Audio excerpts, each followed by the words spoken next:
Yo, what up? It's your boy Heavy. Yo, this your boy Speedy on the block. You know the fucking deal. Yo, what up? It's your boy Kingpin. Yo, we back. We back with a second episode. Back for part two, yo. Round two. The last one went so long, we had more to chop it up about, so we had to make a number two. But a lot of people requested a number two. Hell yeah, they So was that's tapped what's in. dope. Looking for y'all. They was That's tapped in. dope. They was Hell tapped in yeah. for sure. Everybody that took chance to click and view it. Appreciate that. Appreciate Yeah, all the y'all. shares, all the likes. Yo, we all got the mad feedback. good feedback on that. A lot of Yeah. people didn't know your whole rap background, bro. They didn't know the whole Kingpin unless you was the actual OG living that life when you're out there. But all these new cats, a lot of them were like, if you was outside back then, you knew Trust Fund and Holland and shit. yeah. Well, all these up and coming cats, these new guys, they're surprised about. Yeah, a lot of to hear people the asking a OG lot of shit questions it. about, oh, he rapped like he really did that type Yeah. of shit. And that's what this whole platform is for. You know what I'm saying? I wanted to get that story out there. Like, you got a story to tell that's worth telling. Like I said, this story right here, we were glad to get it out there. You know, the people that didn't know, they picking up, you know, tapping in. I mean, that's dope, you know, but it's like, it's dope to know that. And it's, you know, it's like, it's not like I go out and I'm like, everybody knows that I rapped. You know, it's like, I get it, you know, new generation or whatever. But, you know, it's like, you know, we did this shit.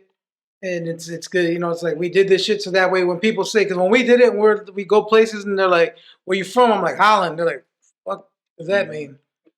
You always gotta say by Grand Rapids. No, a lot of people are like, "Oh yeah, we're from Detroit. we're by Grand Rapids, but we refuse to say that." I'm like, "No, I'm from Holland. Where's Holland? Fucking Holland. Well, how far is it from Grand Rapids? About 30 minutes." Always make that number. Do you hit them with the mitten? Do you hit them with the mitten point? A lot of people. Nah, but you know, like, you know, Tulip time, Tulip time. That's why we started going, Tulip City. And but you know, like now, you know, you got a whole new gang of rappers that are coming out doing that shit, and it's fire, it's dope. But you know, at the end of the day, sometimes, you know, it's like we like to sit back and be like, y'all can do that. It's cool, you know, don't nobody question this shit. Like, where you from? Holland. Oh, that's what's up. Not like, oh, where? You know what I'm saying? Because we had that shit all the time, all the fucking time. But I always refused to be like, nah, well, I'm from Grand Rapids.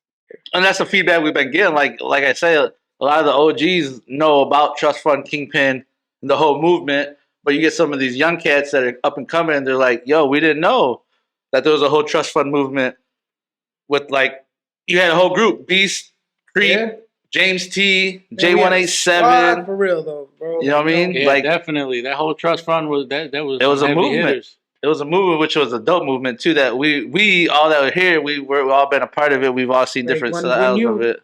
And the thing is, like, if they could see how we moved back then, like, it was like we were notorious for being mob deep. And I mean, just the crew itself, you know, that's a fact. Me, Beast, Creep, J187, James T, Paperboy, Bomber. Yeah, Trust Fund is a crew. They were deep already, and then the entourages. You know, we had the Goon Squad. You know, you know, we had Roy, JJ, Speedy. We had fucking Viju, So Paul, Jerry. You know, like just like on both ends, it was just a big ass squad of people. Yeah, so like that was just the people that were an actual part of it, and then like the extended and when we would go out and shit. So my question is, I thought they're the two dopest rappers in Trust Fund. no disrespect to you, but how did you find Beast and Creep? Right, I think these two little midgets were the dopest rappers when they were together. I met Beast and Creep in school. they moved here from Lansing. They're originally from Lansing. Yeah, they're from Lansing, right? And I when I went to community ed, that's where I met Beast my first day, and it was kind of like a standoffish thing. You know, but you know how Beast is. Yeah. You know, like he's just standing out there just mugging and shit. And he like us. Yeah, you know, but we happened to be sitting, literally we happened to be kicking it by him, and me and Brad were just sitting there going over bars, and he was listening, and then he just came up, you know how Beast talks and shit? Yo, what's up? Y'all niggas get down like that? Y'all niggas be rapping and shit? So we started spitting. So let me explain Beast real quick. Just so it gives you guys a point of view of how he looks. This is, what would you call him, a Danny Russo of Greece? No, Pony Boy? Never that. Come on, bro. Back then, he was his style is Grease Lightning Beast mixed with some Pony Boy. Beast was like a Joe Pesci. Beast was like a fucking Joe Pesci from fucking Goodfellas. Like, this motherfucker was real quiet, and he would just sit there, but he was just, when he talked, you were like, yeah, but his whole style. We're Back not then talking it about wasn't. his, No, I'm not no, talking about no. his demeanor. I'm talking about his back style. then his style wasn't like.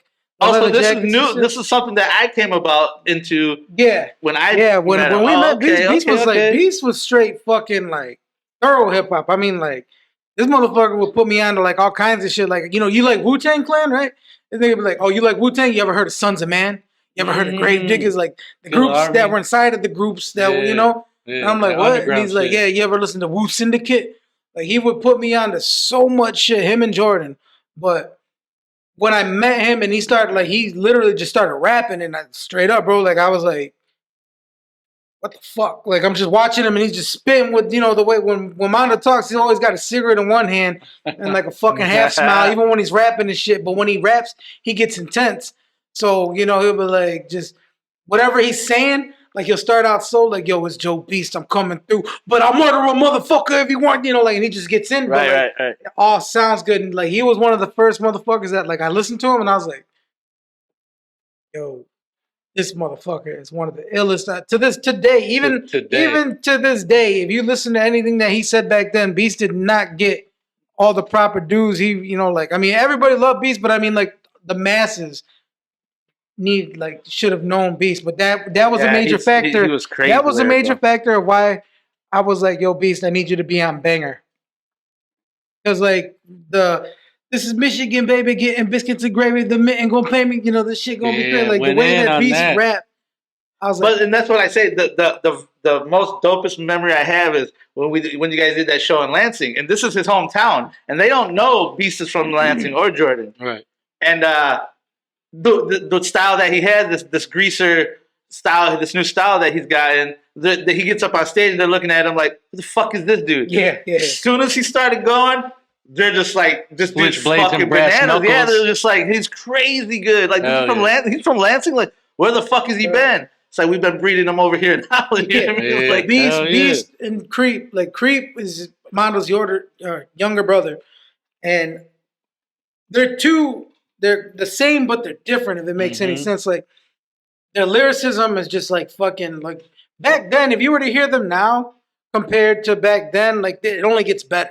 But, like, for me, listening to them, I was like, yo, I need to be like, we need to be in fucking a group together because either you guys are going to be with me or against me. And I want to be on that other side. But it ended up actually you know, like we clicked so good there, you know, like me and Beast were fucking inseparable for fucking big part of our lives. Like once we clicked at that school, bro, like and everything afterwards, it was, I'd asked Mondo, like, yo, you want to be part of this group with me and this dude? And he's like, all right.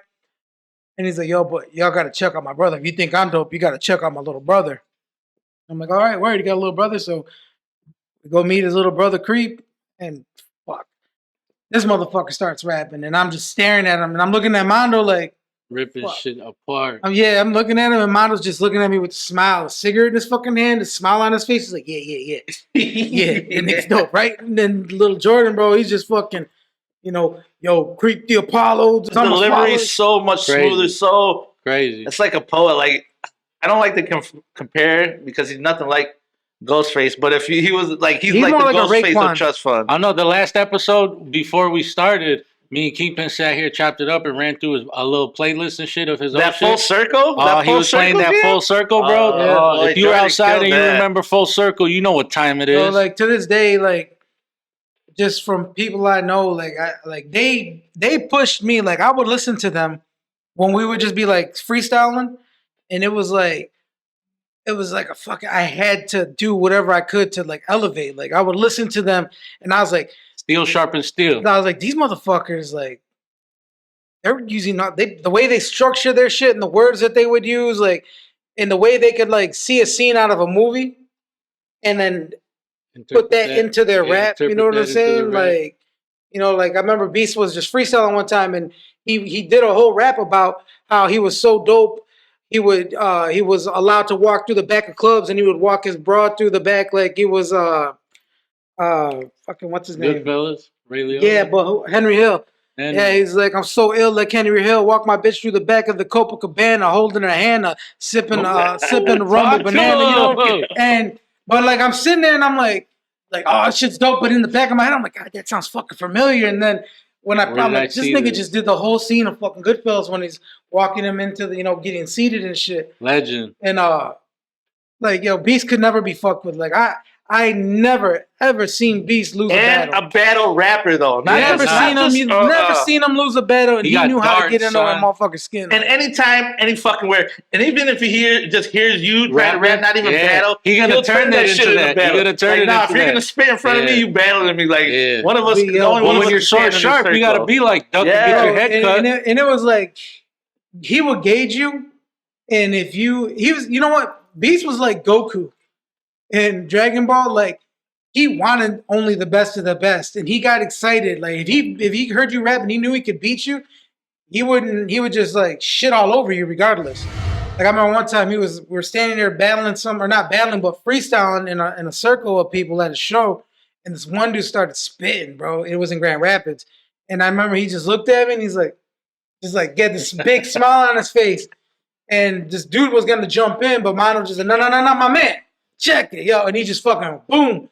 Went into it, and I remember it was like almost like he blacked out and just started like chop, bro. Like chopping shit down. The dude that he was going after was just like didn't know it. Like there was nothing left to say except for damn, like shake hands and But then Beast is like, hell yeah, like he knew it. Yeah, I remember he loved it, bro. Yep, fucking always do this. He'd fucking pull his cigarette out, and then he'd walk away from the site. How you come about J187? Because when he dropped that guy, well, go ahead. Tell me how you come about J187. When we first started Trust Fund, we started with Dro and AV, who were Beat Down Productions. And they were the dudes that made some of the beats, and they recorded us. Dro was the engineer. He would record us at studio. But one day we were in there doing some music, and he had mentioned to us that he had a homeboy that rapped. But, at that time, Bomber's like, we ain't got time to worry about it. We got Beast, we got Creep, we got Steve, we got to get this, whatever. And he was like, yo, I'm telling you, this dude would fit right in with y'all. And I was like, well, bring him in one time. So one day he came through and he was like, yo, this is my homeboy Jay. This is Kingpin, this Beast, this is Creep. And he's like, yo, what up? My name's, J187. And we're like, all right. So we're sitting there. It was not no rap shit. We're just vibing. But then we put on a beat and he heard it and then he just started snapping. And I was like, oh, shit, really rap. So I look at Beast and Beast is like, mm-hmm. And like they had already clicked. Like before we were doing that, they had went outside and started smoking some tree and shit. So they were already vibing, clicking and shit. And when he started rapping, like he caught us all. Like Mono was like, "Oh shit!" Well, wasn't J187? Wasn't he like a poet? And then didn't you have to like form his own? Like he was a poet, and he's still like to this day. You see him online doing it, but he was more like spoken word. Yeah. And then he was moving more towards doing rap. So when he started doing it, he was like, we'd be like, yo, Jay, you gotta get a little bit more on the beat. But like, it didn't take much at all. Like he picked it up like that because spoken word is basically rap at your own tempo. Exactly. But like the shit that Jay would say, like just his poetry, but fit to the beat. But then Jay's a gutter motherfucker too. You know what I'm saying? Jay's like he's from Muskegon, right? He's from Muskegon. Yeah, he's originally from Detroit. Moved to Muskegon, and that's where he was at. And he was going back and forth to work, and then he would come down and shit. And but he's been in Muskegon for a while. He knows all the OG North Star and like a lot of the old rap groups out of there and shit. When he came, like Jay added a whole nother fucking layer to it. And it was, what I always thought was the dopest was when Jay and Jordan would be on a track. Yeah. Like that's why I say like how Jordan was more like a storyteller, like kind of like a poet, and so was Jay. That's why they clicked so good. Yeah, but Jay could get on some gutter gangster shit. I mean, we all could get on that shit. We all had our own. But when he dropped God's Adopted, when he finally got his, I wear my sunglasses at night. You remember when they did that? I wear my sunglasses at night. Nah, that's when shit was really outside. That was the sample that he murdered. Like Jordan and Mondo made like even with Jay. I remember Jay being like, "Oh, how long you been doing these songs with these dudes, man? Like how how does it like you guys all compliment each other so well, but like it's still competition, in-house competition. Because after a point, like I always consider myself the weakest link when it came to just like freestyling and whatever. But I was always so determined. Because like, how are you gonna be like when people hear Mono and Jordan rap, it's like, how the fuck am I supposed to stand out? But you used to get in your gutter bag at times. Yeah, but I mean, like, it's because like I would have to like, if I want to make a name for myself, if I want to stand out amongst them, I have to work. This is like they made it effortlessly. Those dudes just fucking. But I think that's why all you guys complimented each other so well. But that's the thing. As a group, how as much as y'all were dropping music and shit, it was like just being a bystander and shit. It was fire to see like you guys just feeding off each other's energy. Like we like when y'all did the radio hit. You know what I'm saying? Everyone was on the radio shit. Like this is what we gotta do, get on the radio. Yeah. But when you got in that street, especially with the with the beef, when the beef started. Yeah, when the beef. Yeah, that's what I'm saying. Like, we was going to shows murdering on some beef. We were going to shows strictly like what's up tonight? Like Kingpin's performing. Nah, you know what time it is. We outside. Like everybody show up. Just literally how they all was like, all right, we beefing. Who we killing? Slip Dog. Who we killing? But you know, it's like when whoever it was. When it came to this, it was like, you know, like for real, motherfuckers was doing the work. You know, they was hustling at times. You know, it was like some of us were more like able to just like say, "Hey, I'm doing music." When it started getting more serious, you know, you can't blame motherfuckers for being like, "Is it gonna really pop off? Is it worth doing this?" Because I'm getting money, right? You know, and so you know, like Beast and Creep, and you know, they were in it, but at the same time, they was getting money. So they're like, "Oh, we don't want to hold you up, Steve, you know, like go do this," because like Bomber was like, "Yo, we're gonna do this. We got to do this. Right. We can't fucking see, you know, we can't get so far, and then all of a sudden you catch a case." That's like that scene from the Biggie movie where he's like, "Yo, is this shit gonna pop or not? I can't even get my daughter Pampers because I'm trying to stay legit for you." Right. And that's what we were seeing. Like motherfuckers were like, so we were in the streets and we're like, "Yo, what you doing out?" You like, nah. Like, if something popped off, we're like, "Nah, go ahead. Like, you the rapper. This is what we here for." You know what I'm saying? I mean? And at some point, you got to do that. But that, you know, it's just like for one, we all clicked so well, and these dudes were just so fucking ill. Like, you know, just it was like it's fucking to this day. Like, I could never have had a better group of people to do what we did with, because you know it was fun. It was a bond, and it was like a fucking always just like so much. Not even as a group, like to rap together, like how you guys clicked rapping. It was most of the actual fucking loyalty they had for you, for Bomber, for us. But friendship too, because besides the rap shit, we were at cookouts with each other every fucking weekend. Yeah, it was like that's what I'm saying. It was the real loyalty family shit. Had. That's why we were so on that shit. Like if it's beef, what? Right. Like it was real family shit tied in. You know what I mean? Yeah, like the loyalty they had, it was just even like for Jay. Remember when they brought Jay in, and me and Ryan were all just like, "Fucking Mayate, like you bringing this Mayate in here? Like, come on, bro. Like this ain't who we are. Like, whoa, you know what I mean?" And then it was just the love and loyalty that fucking Jay had for everybody. And he's like, respectful, bro, you guys are my Latinos. Loyal. Like, yeah, bro. And they're in the family. That's family now. Yeah, bro. And we treated him like family. For sure. To this day. Shouts to Jay 187. You know, like to this day, man, Beast, Creep, Jay, I love them dudes. And, you know, and that's where we started. You know, we progressed. And as we started going further and further, you know, like we end up getting the lab, and we start, you know, doing. Talk to him. Yeah, you know, we do Hostile Invasion 1, and we're hungry as shit all together as a collective, and we're just feeding off of each other, and we're building up a bank of music, and then we finally got a place to record at, and we build up these songs, and boom, Hostile Invasion hits, right? And we're just like, and at that point, that's just me, Mondo, Jordan, me, Beast Creep, J187, AV and Dro was beat down. And, I mean, man, those fucking just sitting in Pedro's trailer, just, you know, getting them songs. Because at that time, nobody, we weren't getting no fucking actual beat production. You know, it was like straight up go on the internet and take fucking, you know, oh, you hear that new Dipset? That's a dope ass beat. Yeah. Let's take that normal mixtape shit. Yeah, straight up mixtape shit. And, but we would get it and we would come, and sometimes, you know, I'd pick a beat and Mondo would be like, I ain't fucking with that. That shit's too this, you know, like, all right. And then he'd come and be like, yo, check it out. I went online and found this one. And, you know, like, oh, okay. Yeah. So everybody had their own taste, and we were just like, but even though there was a beat that I picked, I forget which one it was, that Mondo was like, that shit's whack. And then we start rapping on it, and he's like, damn, y'all made that shit sound so good. Hey, is there any room on it? I'm like, yeah, come on, you know. So we did that one, put that shit out, right? And we got it out, and we pressed it up, man, and that shit went crazy, because that was the first one we did after the LAB, the first gathering, and And that shit was such a. I mean, in hindsight, we look back at it now, and it sounds like shit. As far as recording wise go, like you know, like well, I mean, you look back at shit like Tupac and shit sounds like shit. No, but I mean that shit. Now, like but we look now, like we look back at, like I listened to the old songs, and I'm like, yo, like you could. There was nobody around to tell us. There was no recording studios. This was like Bomber was just looking up the equipment we need to have and the programs and shit. And we started with Pro Tools, but like none of us went to school for it. Dro wasn't an engineer. We're just like, what button do you click? That one, okay, hit record, and then we'll record. I mean, I remember one time we recorded the whole album, and then come to find out the mic was backwards. but that's what's dope. Is like us back then listening to a shit. Like we know you and shit, so it's like that's our family. But just how like raw and gutter it sounded, like you said, it was all low quality and shit. So it just had that raw gutter shit coming up.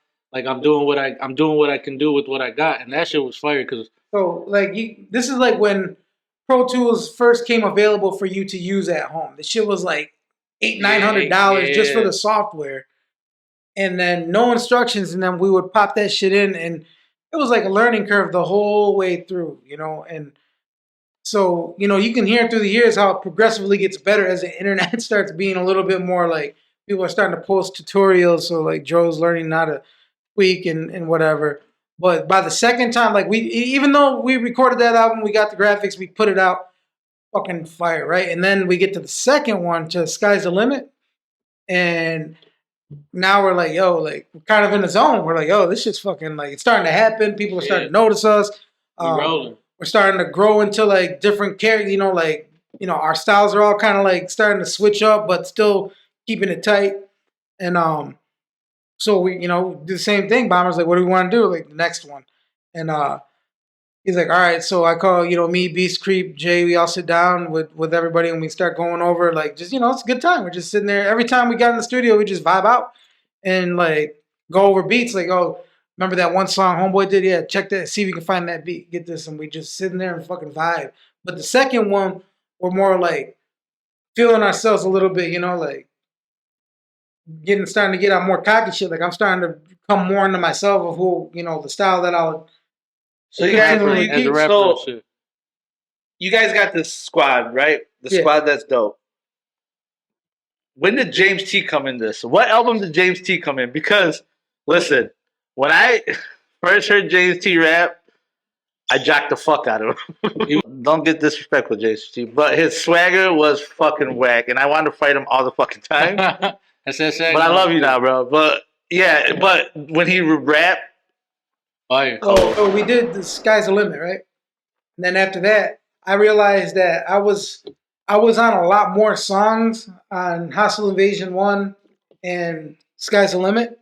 Like if you look at the track listing, I got a couple solo songs and I'm on damn near most of all the ones. So when we get to Michigan Massacre, I kind of like I'm contemplating working on Crime Pays, doing my own solo. And then I'm like, yo, like, so I'm kind of falling back, but not because I'm like, oh, whatever. So we start piecing this together, and Michigan Massacre actually is, if you look at it, it's a lot more Beast and Creep and J187. And they all got solo joints. They got joints where it's just them three. And I'm like not on that much because I'm actually kind of like writing more Crime Pays. And I'll come into their sessions and be like, oh, that's just, I need to be on that one for sure. Right. And all right. And so we did Michigan Massacre, which fucking was like one of the best albums TFR fucking ever put out. Yeah, I got it in my Jeep. It's fucking dope, bro. And I mean, we were going at that point when we started doing like guerrilla promotion. So we're like fucking going out in the city, putting big ass posters. Like if you went to Repeats Party Store and Columbia One Stop, we had fucking big ass posters in their door with our face on it, and on street posts, like fucking telephone poles and shit. And we're getting calls from the city like, yo, that's a horrible name. We don't want that displayed on our city. Yeah, I remember that shit. And so then we do that. But anyway, we drop that shit, and that shit goes fucking crazy. Then I do Crime Pays. That goes out. And then we start recording the next mixtape, which is Lights Out. And that's when I meet James T. Fucking that's the album that our song fucking Street Savage. No, that's Hostile Invasion 2. Hostile. When So James T. Actually, I met him. We met James T. at the lab. He like at this point we've done a bunch of mixtapes. We started doing shows everywhere. We're in and out of Grand Rapids, Detroit. We're actually starting to travel now. I had actually already during the Crime Pays part, like after Michigan Massacre and then Crime Pays, that's when I had made a trip to New York, and we had performed out there and did the conferences out there, and then when we came, Bomber and Mo and Mick had opened the lab, so now we had the storefront, we had the lab, the hangout, the studio on the back, closed everything, the mixtape shop, and so and we're at a point now where motherfuckers are coming in, looking at it like we have people will come in all the time to get CDs signed and autographed, to take pictures with us, to buy shit, to and one day, fucking James T comes walking in, and he's just vibing, and don't really pay him too much mind, but then he's like, this is a trust fund headquarters, whatever, We're like, yeah, he had came in with some other dudes. He was part of another clique already. And so he's, we're like, oh, you rap? Did he bring MC Napalm? MC Napalm. James comes in, man, and he has I don't think he actually has anything recorded yet, but he just starts rapping, and he just James. I'll tell you this: James T has a fucking voice. James T has a fucking voice, and then so not only does he have a voice, fucking style. Not only does he have a fucking voice, but the motherfucker is like he had such a different style that when he started rapping, it was like almost like a southern drawl. Like we would call him, like he sounded like Paul Wall. That's what I was. But like he just like he was witty as fuck. Like the way he would put his words together and the shit he would choose to say was off the wall. But also how he always asked, like he would spit it and be like, "What do you think about it?" And when this was whack, he's like, "I'm a fucking change it." Starts from no matter what I think, if you think it's whack, you're the fan, you're the listener. And he would fucking change it on the dot. James came in there and he spit. That studio was popping. I was legit blown the fuck back. I was like, "Yo, this motherfucker, it's dope." He was sitting there and I was like, "Yo, hold on, my man. I'll be right back. I got to go to the back." And Bomber's in the back of the lab. And I tell B, like, "Yo, there's this cat out there, bro. Motherfucker, it's dope." And he's like, "What do you mean? How dope?" And I was like, "Dope, like." Do the contract right now, dope? I'm thinking this dude might have to, like, be part of the crew. Like, I know he's here trying to get on. And that was your first time hearing him? Yeah. Damn. So I was like, he's like, "Oh, well, what do you think?" And I was like, "I think we need him." And he's like, "All right, well." B's looking at me like, "Well, fuck yeah, like, I trust you, I'm like, "All right." So I legit asked James, like, "Yo, what are you doing? What do you got going on today?" He's like, "Shit." I was like, "You trying to record?" And he's like, "Hell yeah, I'm trying to get down." And I was like, "All right, well, just kick it." So we ended up kicking it, just like talking, chopping it up. And then we closed the lab when it was time to close. We locked it, bro, and we stayed in that fucking studio from like 9 o'clock. We stayed in the studio from like 9 o'clock till like 7, 8 the next day. We recorded, I want to say like probably 4 or 5 full songs. And like by the time we were done, bro, like we had spent the whole night in there just up, getting fucked up. We were just drinking, smoking, just fucking vibing. We recorded these tracks, and it was kind of weird at the end because I was like, "Yo," he's like, "Yeah," I was like, "Part of the clique now." And he's like, "Oh, for real?" I was like, "Yeah, bro." He was like, "Just like that?" I was like, "Just like that, motherfucker. You just recorded you just took fucking 15 hours of my life." Yeah, just like that. To get jumped in, huh? And ever since that day, bro, to this day, James T remains one of my bestest friends. Like, I love that motherfucker, bro. That's my dog. You a good brother, my nigga. That's my bro right there, for real. Like, call him up anytime, and no matter what, he'd be right there. Just like if we grew up together. But in a sense, bro, you got to think that's like fucking like 15 years ago, like almost 20 years ago already. You know what I'm saying? Remember, he used to pull up. He pulled up on us on 19th Street with the thing tied to his leg with the shoestring and shit. And we're like, "Yo, what the fuck? You're riding on a bike and shit. Like, it's hot out here." I'm like, James T's always been a character. You know what I'm saying? And in the verses, James T has many classic verses on. He was on Lights Out in Hostile Invasion 2. and forever grateful for everything that he contributed. Yeah, to, but to, like I said too, his loyalty is just he's a undeniable. good brother Like, he's too. just That's and what I'm that's why saying. he's That my. whole trust That's why fund, to it was this like day, that's my family. dog. James T, Beast Creek, J187, Bomber, you know, Mick, all that. Like it was a whole family for real, like on trust some fund, side shit. yo, and not only he's got this dope squad, but he had some dope singers signed too. Miss Yeah. Tina, Miss Yeah. Tina. who was the girl? 2 minutes in, when we remember that show Gina? you guys did? Gina. Y'all did the freestyle Gina, remix? No, Yeah, we did went Fire. to Pontiac. First show Pontiac. We're all strapped. We're like, okay, Pontiac is It's by lit. Detroit. Yeah. Like we were going strap. 2 minutes in, girls are fighting. We're like, who are these girls fighting? Who is it? Miss Gina. Some bitch flicked Get a busy. cigarette at it. Beat her Gina down, went bro. to put work on him. And as soon as we pulled the girls off, the whole bar was like, y'all H-Town motherfuckers are that shit. Yeah. Gina put Building. the boots her, and they gave us nothing. Remember they pulled us in the VIP? Yeah. Gave us that whole lounge. We like, went to the club, went to the bar to perform, fucked up the gotten some shit because the girls fucked them up, and then they're like, yo. they're like, yo, Upgrade. y'all don't fuck around. Gave us a whole VIP area. Like, do whatever you want in here. Boom. This is your guys' bar. Like, no bullshit. Like, not even jacking my own shit. Like, that's what they did. Remember? Yeah. Pontiac 2 blew minutes, bro. out. We weren't even. Roy and them weren't even fucking checked in by the bouncers yet, and this bitch is already fucking going ham and beating the fuck out of a girl in the middle of the This shit floor, was dope.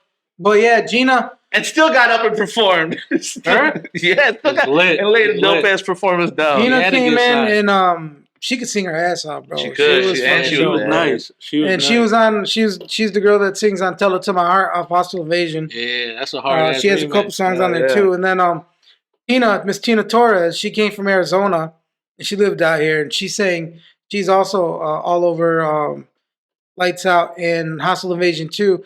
And shout out to Tina. She's actually doing good for herself. She's an artist out in New York. Nice. She was in 50 Cent, one of 50 Cent's videos. She was the main girl in the video, and then now she's like she sings Spanish, Oh, that's and what's she has up. like her like Nope, she's actually nope. kind of like got her own thing going, like big That's like dope. does festivals, That's like a dope. whole like See, and it all branches from Trust Fund Records. Uh-huh. If these motherfuckers don't get their respect, then who the fucking- fuck's gonna give it yeah, to bro. them? She's Come killing on, it, bro. Give them And, their flowers. also, man, another motherfucker I cannot fucking forget is my dog Tony Capo. Capo out of Capo, Muskegon, bro. too, right? He Capo was out of Muskegon. Muskegon, bro. I've He's known down. Capo for fucking years. And you know what the realest shit about Capo is? Is when I met Capo, it's because he came to see me because we were beefing with another squad. I was beefing with Brad, who I started rapping with. He got a whole nother group called Proximity Minds. And You remember that? and Proximity Minds? Tony Capo was a member of Proximity Minds, right?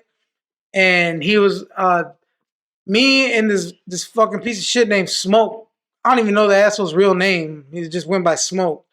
And me and him were going back and forth crazy, and I was going after Brad, and I didn't know Capo, right? But I knew he was part of them. He had a CD called he was with a group called Mas Buscandos.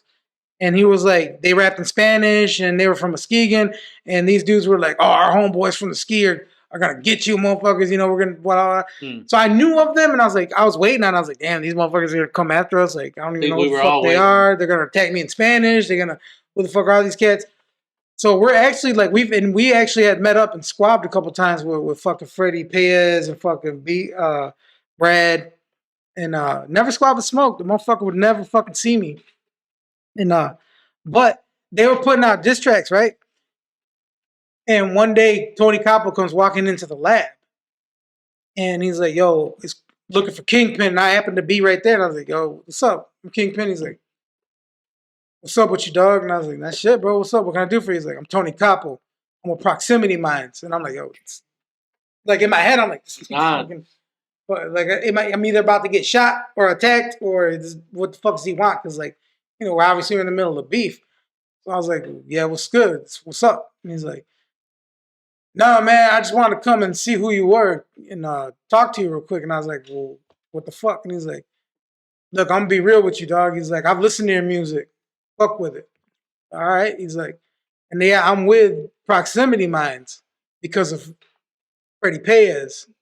I'm like, "Yeah." He's like, "But these cats keep trying to make me make a diss song about you and talk shit about you." He's like, "But I was telling them, why would I make," he's like, I know his music and I think it's pretty dope. Why would I fucking disrespect another fucking another homeboy out the raza. As Tony's like fucking, he's fucking deep in that Mexican Chicano rap shit, and he's like, I just didn't think it was like, I'd be fake as fuck if I started making a diss song about a cat that I never fucking met, didn't know, and I actually fucked with his music. And I was like, what the fuck? That shit threw me like I'm sitting there like, yo. He's like, I don't know if y'all want fucking. He's like, I'm just here, bro, because I want to meet you. He's like, and I just want to let you know, like, I ain't gonna make no fucking songs about you, bro. I got respect for you. He's like, I know I don't know you. He's like, but your music, I got respect for it. He's like, I've been kicking it here for a minute outside with some other people. We came in because his homeboys did come in and shop, and I chopped it up with him. He's like, I just seen like some cool ass cats. He's like, and I ain't trying to fucking fight with my own and shit. And that to me fucking left like I was like, damn. I was like, he could have came in and said I'm a proximity. Like anything could have happened. So was he ever part of Trust Fund? Or yeah. He was just an So we fucking stepping in. So we ended up he ended up leaving them because he was just like they're on some shit. Like they want me to fight all their wars. They want to always include us and shit. He's like, I can't get nowhere with that. They're too consumed with it or whatever. But like years, and he didn't just that year like leave or whatever. But like a couple years down the road, after all the smoke cleared and we were all done with everything, like we always kept in touch. And he would be like, "Yo, you want to jump on a track?" And I'm like, "Yeah." And then I would go out to Muskegon and record with him. He would come and record here, and we just got really close. And then like I was talking to B one day, and he was like, "Yo," I was like, "Capo, let's bring Capo on board." And he's like, "All right, bet." So we actually brought him on, but it was after Hostile Invasion 2. And we were just like in the middle of a whirlwind of shit. Like we were traveling, we were actually touring. We were with Big Jig and DJ Snook, and we were like on a fucking full. We traveled the country. Shouts to DJ Snook. And shouts to DJ Snook Timus. But we were like so like busy at that time that we didn't do another album, like group album, because we were just like doing awards. We were traveling the country, doing shows all over. We were doing press runs. They ain't no fucking lie. They was traveling out here. Like don't, I mean, we were fucking think that these motherfuckers weren't out there putting their fucking work in. They were traveling out here. Just being there, seeing that shit, it's like, damn, yo, from Holland, these motherfuckers are doing this. So I don't even know if Heavy knows about this because I'm gonna cut that Capo shit out. But anyway, shout out to my dog Capo, who actually, bro, to this day, he's still active and he's fucking signed and he's doing fucking. He's doing. I'm gonna bring up a sneak preview. I don't even think Heavy knows about this rapper, but but Heavy's gonna be like, maybe he does know. Yeah, so I don't know if you remember this rapper out of Ludington, Michigan, Maniacal. The littlest little white girl that Freddie Frylock. That's the Frylock. Freddie Patron. Put them up. And everybody was like, what the fuck, bro? Like, I don't remember that. This chick's whack, right? Like, with this offer reading a book by its cover type shit. You know what I mean? Little girl murdered it. Like, she went like some type of rapper, best rapper of West Michigan or some. She won a contest. Some type of contest, she right? Was, but she was from Ludington. Her name was Sharice O'Brien. But she went by Maniacal, and she was like a fucking just like rapid fire. Like when she rapped, bro, she was like I don't know, I can't even explain her style, but she was dope as fuck. I mean, I heard her and I was like, what the fuck? And Freddie's like, I told you, right? She's fucking dope. So Frylock kept telling you gotta hear this? Yeah, he's like, you gotta hear it. And we went up there to the Gus Macker, and JJ locked his keys in the car. Yeah, and we went out there, bro, and we ended up meeting up with her, and she just started spitting, and I was like, yo, you're fucking dope. Like, for real. I was like, I never heard a girl rap like that. Like, today, actually, she would be the equivalent of Snow the Product. Oh, really? Yes. She was dope? No. Yeah, like, she raps like Snow the Product. What year was this about? Just so we're clear. About 2006? 2007 or so? Yeah. Because I remember we went up there. They went to meet her, and she had a performance at that bar remember the performance at the bar? Yep. And we're all posted outside. Jay just got the Lamborghini doors up. We're cool as fuck. She performing inside Kingpin. They're watching it inside. Me and JJ playing the security out here in front of the Lambo doors. Then we're like, yo, we're about to bar hop. We closed the doors. But she was big in that city. She was big, bro. Like, they fucked with her heavy. Like legit hometown hero. Like, hey, and the fucking crazy part was, bro, is like, she was a lesbian, right? So fucking mad chicks everywhere she went. Like the crowd, like, like we go to do a show and there's a mix of people, but like when you do rap, it's always a bunch of dudes trying to get on, so they're there to promote or whatever, and there's girls there or whatever. But like, you go to a fucking Maniacal show, bro, and it's just fucking bad white girls too, bro. Girls, just girls. And it was like we're like, damn. Bomber's like, yeah, we need her. And Freddie's like, I told you, but I'm like listening to her, and like Beast and Creep are like, yo.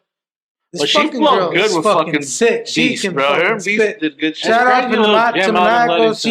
She was fucking fire, bro. She was such a good person. And you guys brought her to the Brick House, right? When she first made her Holland. Brought her to perform out here. Yeah, we brought her to perform out here, and she fucking killed. Like people were like, "What the fuck?" Like for real, I remember like because nobody out here knew it. So when she went up there, they didn't know what to expect. She was mingling through the crowd, and people were like, "Oh, hey," we're like, I'd go, "Hey, what's up, Holmes? What up, Big Mac? This is Maniacal. She's new member of the team." Like, oh, okay. Or like you'd see other people that you knew from whatever in the bar. And we're like, oh, what's up? Oh, hey, this is our new person. And they're like, oh, okay, whatever. And then when she fucking performed, she just slapped everybody in the fucking face. She just fucking killed it. Boom. Yeah. By the time we left, I remember they were fucking Maniacal. Everybody's screaming for her. She came out. We were walking back to the car. She's like, that shit was fucking because. It's one thing to get love in your own town because you automatically expect, like people love you, But when for her, she goes out of town and she's with us and everybody like not just because of us, but they're like, yo, this chick just fucking killed it. I remember her being like that. What are you smoking out there, big dog? Let me check that out. What is this? It's called Underground. It's a 10-year marinated cigar. You be in your cigar bag though. Good stove. Yeah, boy. Like Uncle Joe. Uncle Joe. Hector Zuniga swears he's got the next best cigar stash, but I'm like, Kingpin? Remember he used to pull up to Ed's house, Ed and Irene's house with his suitcase shit? Like, he always talks like he's mafioso type shit. Yeah, boy. Hell yeah, that's dope. Yo, shouts to Rudy and A-Bomb. I want to give that shout out real quick. Know what I mean? I heard y'all fucking with the podcast.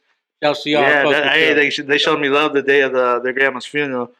It kind of felt good, even on a day like that. But yeah, Rudy, we're gonna have you on here as a guest to talk about music. Yeah, we definitely gotta get Rudy on here. Just to chop his brain up a little bit, pick at it and shit. Back to this rapping shit. So all this is going on.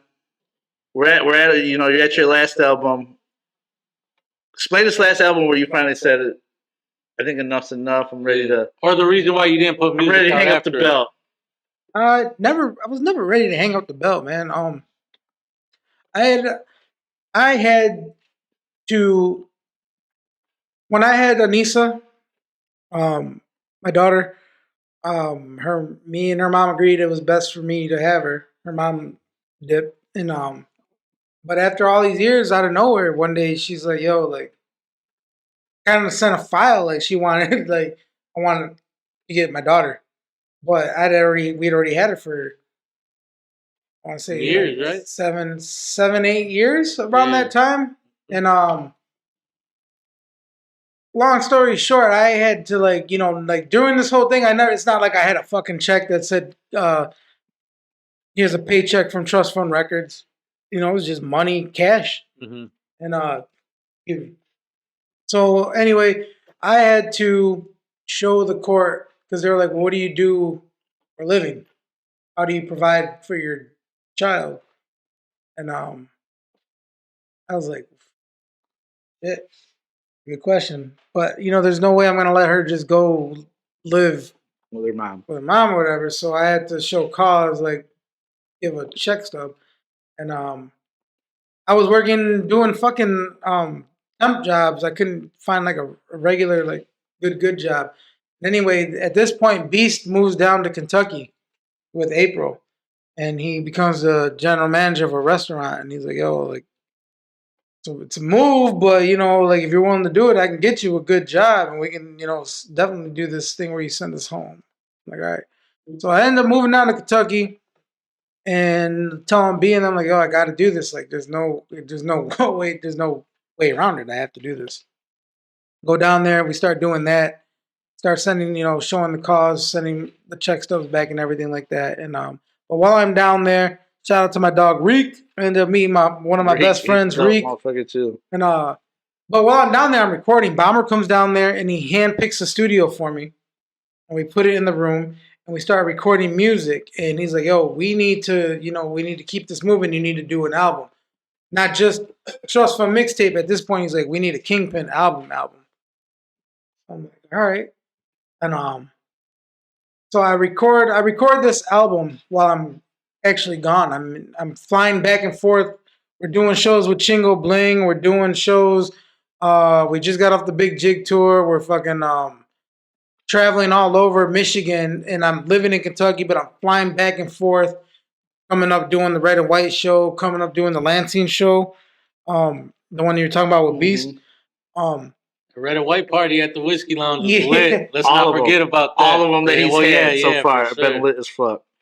So but we'll talk about that on his podcast. So while we do this, I'm recording this album, and to me, the album is called The Underground Kings. It's the last, it's not the last one that I did, but for Trust Fund officially, it's the last one that we recorded and put out. And to me, it's my best body of work. Like, I'm seasoned now. Yeah. I've fucking traveled. I've toured. I've lived this life. I've fucking seen all kinds of crazy shit, and I know what the fuck I'm doing at this point, right? So, like, the beat in that, at this point now, like, before when I said we started, we weren't getting beats. We had to fucking do mixtape shit with fucking picking other people's beats. At this point now, all these years later, now we have producers in my email throwing me beats. We got Rhino. Shout out to Rhino, man. Fuck, man. I didn't even think. Hey, shout out to Rhino, dog. Rhino was single-handedly a fucking beast with the beats. In Trust Fund for sure. Rhino gave us a style. Beats. Like, In-house Rhino beat, fucking, man. Fucking Rhino, man. Yeah. it's sad, but at the same time, like, you can't deny that he put his footprint down in fucking Trust Fund for sure. Hell yeah. That was my dog, for real, bro. He still is. Actually, me and Rhino still chop it up here and there. But yeah, Rhino. Shout out Rhino, man. Rhino beats. Rhino. I always cracked up because one day I was like, why is your name Rhino? And he's like, it stands for rhythm you'll never obtain. Yo, talk to him in my G and tag him. I remember him being in Kentucky, and I remember JJ. It's fucking about to be New Year's, like 3 days from New Year's. I'm 2 kids deep with Alicia, 2 babies, and I remember JJ going, "Yo, we're going to Kingpin. He's got a box of fucking CDs. We're going to Kentucky. We're promoting Kingpin out there. If they ain't gonna do it out there, we're doing it. Bomber wants us to go out there. Kingpin's making an album. We're promoting this while we go out there." Yeah, brother JJ was almost lost my wife and 2 kids because I'm like, I'm out here. Went on the road, huh? Road. Hey, I remember them calling me like, "Yo, JJ's the #1 promoter." Bro, I remember them calling me like, "Yo, we're coming down," and I was like, "What?" I was like, "We're coming down." Yo, VIP. Like, yes, 44 is up at the most expensivest nightclub overlooking Lexington, overlooking the city of Lexington. Yo, putting CDs. They're like, you can't put CDs on the table. We're like, we're putting them on. Put them on. 20 minutes in, y'all got to get the fuck out. JJ got us kicked out. Me and JJ, best night of our life still. Was it not? Yes, it was. Best night of our fucking lives. That's funny. Was willing to lose my fucking wife over that night. It was the best night of my parties, life. Everything. Like, because by that time, I'm already in Kentucky for like a year. Out of my 2 years, out of my first official 2 years, this is my first year there. So at this time, I'm already like, yo, I already know mad people, whatever. So by the time they come, I'm like, yo, we can go to this place for the after party. You knew where we can do this. It was fucking lit. Man, it was like, when you're gone and you ain't seen so many people for so long, you're like, yo, like you get homesick and everything. Even though we would go back and forth, but like, when this brother and fucking Jim, they came down, bro, it was like fucking. What was wild is we got in this VIP and I mean, I'm talking about like this is top notch, the best thing you can have. This is in the middle of University of Kentucky campus. Yeah. Like you got to be top notch to get in it. And Jay's like, I got this. Put out my Davis Builders cards. Like everything's Davis Builders. We're literally 40 stories up. People are looking like this small down on thing. We run into some dude who's got like 2 VIPs. In a wheelchair. Remember that guy? Yeah. In a wheelchair. And goes, I'm from Grand Rapids. No shit. You're from Holland? No shit. Yeah, dude. That shit was lit. Like, what? He's That's like, fire. I'm from Grand Rapids. He's like, boom, bottles, boom, boom, boom. Bro, we were probably maybe a half hour deep in that motherfucker. Next thing you know, security's like, y'all gotta get the fuck out. Your boys over here. Heck yeah. Fuck the Mayate, be a Mayate. Yeah. Yo, Got us kicked out. But how many times? best 30 minutes of my life. No, How many times we go? How many times we go to places though with trust fund as a group and shit? Like everyone, like the whole crew. An hour at max. Like yo, y'all gotta take. Bachelor party, remember that? Yeah. We was up in the club for what? Maybe a half hour before the club even opened. Yo, like, y'all take your bottles. Y'all gotta go. Then we go to this busted ass down strip club and fucking. We're not talking about that. We're talking back about That's a fact, yo. So during all this, like, I'm starting to get beats from other people. I start picking my own beats. Rhino's giving me beats. I'm working with a lot of artists out of Grand Rapids. We end up leasing a beat, and I have to give this verse, and I send it out, and they send it back, and they're like, "Yo, this beat is gonna cost this much," and it comes with a feature from Birdman. I'm like, "Oh shit, let's do it, run it," and that's nigga, I'm a hit if you lose it. With a diamond, like cool. Yeah. So we're gonna put that back out soon, so y'all that don't know. I'm like, keep in mind, I don't think this is my last album or anything like that, but it's like I'm at a point right now where I'm like, yo, like I need fucking like this is Prime Pays was dope. Prime Pays was dope, but like this was like just me for real. Like yo, fucking, I need to flex my skill. I want to fucking like I want to piece together a real album, and it's being done with the affiliates. DJ Drama's Camp, DJ Head DiBiase out of Grand Rapids. He's an affiliates DJ, just like DJ Trent. That's one of my favorite albums. Yeah. DJ Holiday. So I took my time on this one, put everything together, man, and I fucking got features from Canary Yellow Cello, who's Floyd Mayweather's artist. My homeboy GC24K. I had Beast Creep on it, obviously. Fucking Birdman, Chingo Bling. That's the single I had off of that was Flickin'. I have my homeboy J Dot, who was on the banger song, who was on the radio with, who he had on the radio with. Yeah, that shit was a banger for real though. That shit was hard when it got on 104. It was a big time banger. But it was like, you know, like I got to do exactly what I wanted to do, and with original production.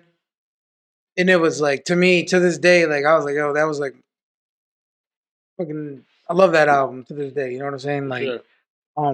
Didn't know it was gonna be the last. So the reason to wrap it up, why after that ended up being it was while I was gone, just like anything, you know, like everybody starts finding other avenues to do shit, and this is when Bomber started building Pure West while I was in Kentucky. Okay. He was still in with me. We were still doing shows and shit, but it wasn't like it couldn't be consistent. Like it wasn't moving musically wise the way it should have while I was gone. Especially with your three main artists being in Kentucky together, being out of state. You know, and I'm not bitter about it, not nothing. I enjoyed what we did. But when we put out the Underground Kings, that shit, like I was, not only was I proud of that album, and I put the link out today. So if you hear this, I'll keep posting on this shit. But like, it's on Spotify, on Apple Music, on all major platforms. It's called Underground Kings. And I made Underground Kings is like not underground, but undergrind is because, you know, we grind. I grinded through the underground so hard to come up. And this was like, to me, it was more of an album. It was like I don't know. I put a lot into this shit, and you can hear it. But not only that, you were fucking with some real mainstream motherfuckers, though, too. You finally got to that pedestal of, I'm fucking with some known the road to get to that shit, you know, from where they started to getting the awards from Grand Rapids to working with fucking people like Juice, Dope House, shit like that. I mean, to have your mixtape with the affiliates, right? And not just to have a mixtape. These motherfuckers showed up to Holland at the S Club, because of what you did for them. Shouts to Willie the Kid, a lot of Dark Man, DJ Willie Drama. the Kid, a lot of Dark Man, DJ Drama. Here in Holland, that we're bullshitting. They were here in Holland because of Trust Fund Records performing at the S Club. Like, just come on.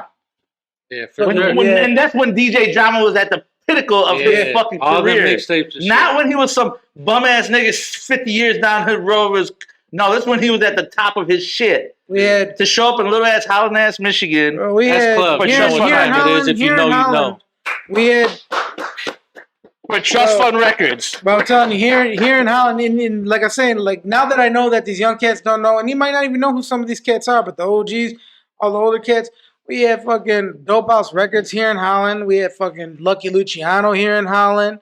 We had fucking Chingo Bling. We had fucking DJ Drama. We had Chingo Bling at the S Club shooting a music video. We had Chingo Bling at my cousin Joey's mom's house. Rest in peace to my cousin Joey eating tamales, saying the tamale king eating my tia's tamales, saying these are the fucking bomb ass tamales. Boy, that shit was dope. The masa fucking messiah eating my fucking tia's tamales. Fucking Mike Jordan of the accordion. Come on. Out here in Holland. Come on. Who else is doing shit like that? That's a fact. Who else is doing shit like that? Perform, we then and after that album, man, like that's when we started we did Flickin', we did the video for Flickin', and then we shot a bunch of other videos, and we were always with Chingo. Whenever he would come to Holland or to Michigan, he would come to Holland all the time. A lot of people don't know this. Chingo fucking stayed in Holland for a little bit with us. Yeah. And Meta too. Fucking Frank Meta Lopez. Yeah, shouts to Meta. Shout out down to in Texas. Frank. Shout out to Meta. We're sorry about that night at the Whiskey Lounge. Listen, you were protected though.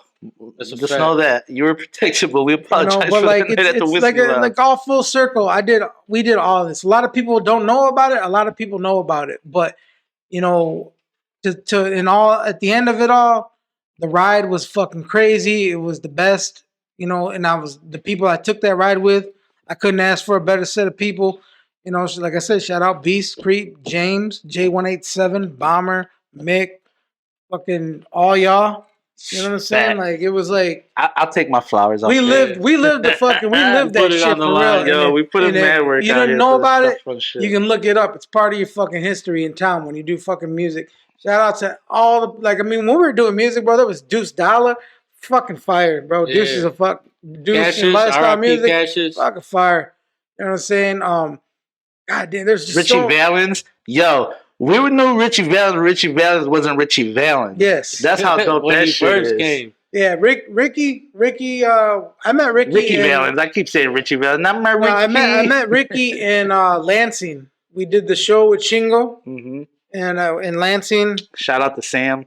And that's where I met Sam. Big Sam, fucking Gucci. My boy Moko. You see us out here, boy. Yep. Real recognized real. HB the Hood Boss. Fucking, you know, just Be Unique. That's my dog right there. Be Unique. And then my dog, Big Perm. Rest in peace, Big Perm. Bro. Rest in peace. Bro, I'm telling you right now, if Big Perm passed a few years ago, but right before he passed, he was actually had a deal that was half and half. DJ Khaled, We the Best, and DJ Drama affiliates. Ooh. My man was like fucking nasty. One of the illest out of the state, and he was taking wavy. He had a mixtape called Guilty by Affiliation with the affiliates, hosted by DJ Head and DJ Drama. One of the best ever. But we were actually after we did the show in Lansing, Perm was like, "Yo, will you guys come perform at my birthday party?" And so we went to do it, and that's where I met Ricky Valens. And he was Ricky V, and he was actually doing big things. He actually had a fucking meeting with Jay-Z, him and his crew before they went to New York and met with Jay-Z and Rock Nation and shit. And but when I met him, he was a fucking dope ass R&B singer, and he was just like so smooth. But he took me and Roy into his car at that show, and he's like, "I want to show y'all some music." So me and fucking Roy Phil, we went into his car, and he was playing us his music. And I mean, I was like, "Yo, this motherfucker can sing! Like, this is crazy." Because you know, like the whole time, I've never really actually been around someone that could sing. He's the Michael Salgado of R&B. Bro. And I remember he was singing, and he was like, "I just want to do music for you know, like people. I want to represent my people. I want to represent Mexicans, but in R&B, because you know, like if you think about it, there's not really a whole lot of Mexicans in R&B. You know what I mean? I mean, there's Miguel. He's half Mexican, but Don't you put that fucking Chico But nah, he did his damn thing, bro. And I'll tell you this, Ricky, me and Roy were like, he was Ricky Villarreal is his name, and he was going by Ricky V. And I remember me and Roy being like, bro, I was like, if you should change your fucking name to Ricky Balance, bro. Like, Roy, come on. Hey, so you tell me right now, live from the fucking land, live from the land. That's Roy. You fucking Feo Dinero. That's Roy. Came up with that name. You Ricky heard it Balance. here first. You should change your name to Ricky Balance. Wow. He laughed it off, but he was like, I'm about to call Feo right fucking now. He laughed it off for a second, but he's like, oh, yeah, that shit sounds dope, right? Let's fast forward 3 years after that. My man's moves down to Texas with Sam. They start Starboy Entertainment. They win Tejano Male Vocalist of the Year. They beef with A.B. Quintanilla. Squash the beef with A.B. Quintanilla. And then Ricky Balance becomes an official certified Cumbia Kings. What? Fire. Come on. I swear to God, Ricky Balance, official certified Cumbia King. And now he's got his own group called Los Lonely Boys. And but he's still with A.B. Quintanilla. Like, when they do shows, he sings Selena's parts. Get the fuck out of here. Swear to God. Swear to God. This is the group that I've been traveling trust fund forever and never knew none of this fucking gems he's dropping right now. It's crazy. And it's all possible because of fucking Big Sam. Sam put a lot of work. I mean, Ricky had the talent, did all that shit. There. Sam believed in him. They made the move to fucking Texas, bro, at Starboy Entertainment. That whole squad was such a fucking amazing group of people. Like that. Yeah, but Sam was a hustler, bro. Sam is that. But a good-hearted motherfucker, bro. When I ran into him, man had a chain the size of my fucking head, and I got a big head. And I thought he had a big rooster. And I thought he was gonna be like this stuck-up fucking mafioso. Nope. Bro. Kept it a buck. Sam is the most humble, genuine motherfucker. Where are we running? Sornigo. What they do over there? With Michael Salgado. Yeah, Michael Salgado. Ran into him over there at Sornigo. Yeah. Didn't think he remembered me at all. He's like, Speedy, bro, what the fuck?